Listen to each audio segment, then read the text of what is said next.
Hey, it's Thomas with Puddle Jumper Adventures here, giving you a quick update on some of the progress we've made on our van, because summer camping is getting real close for us, especially school being out in about a month.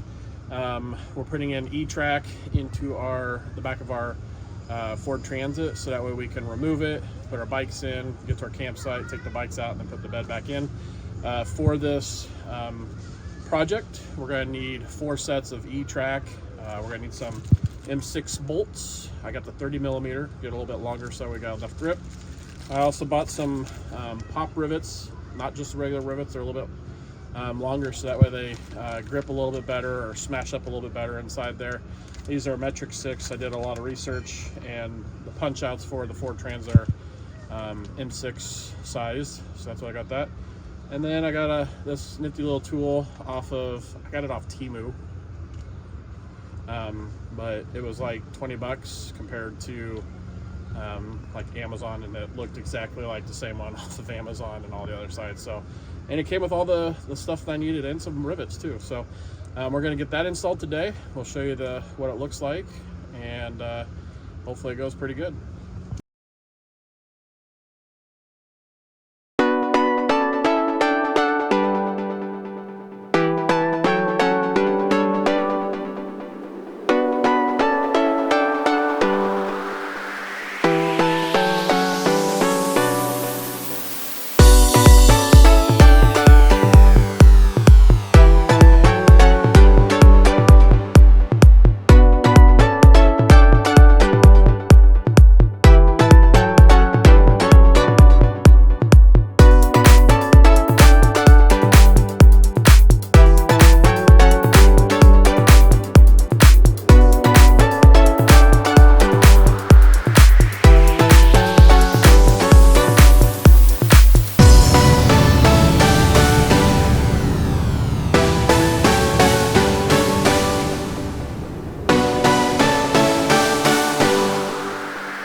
put in for the E-Track. Everything went pretty good. I just used for one of the bolts, the top row, I used one of the pre-drilled metric 6 holes that Ford Transit has in there, and then I just drilled a new one for it and put rivets in both of those. So right now I have 4 2x4s in there. They are removable, so we could take them out, put whatever we need to in there. So that way when we bring our e-bikes along with us, you can see all my tools that I have along. But it's got plenty of storage under here. I mean, I got a whole bucket just kind of sitting under there. So just for a camping bed, this is going to be pretty nice for us. You know, our other one was sitting right about here. Raising this up, we lose about 4 inches on the length because of that seat back there, but we want to keep the seat. But on our width, we're gaining like 7 inches, I think, is what I measured out. So kind of excited to see what this looks like when it's done. Get our mattresses rolled out on it, and have a nice little place to sleep when we're out and about this summer. So all in all, project was pretty easy. It took me about an hour. Probably be a little bit shorter for somebody that's a little bit more agile and younger. But hope to see you guys out there.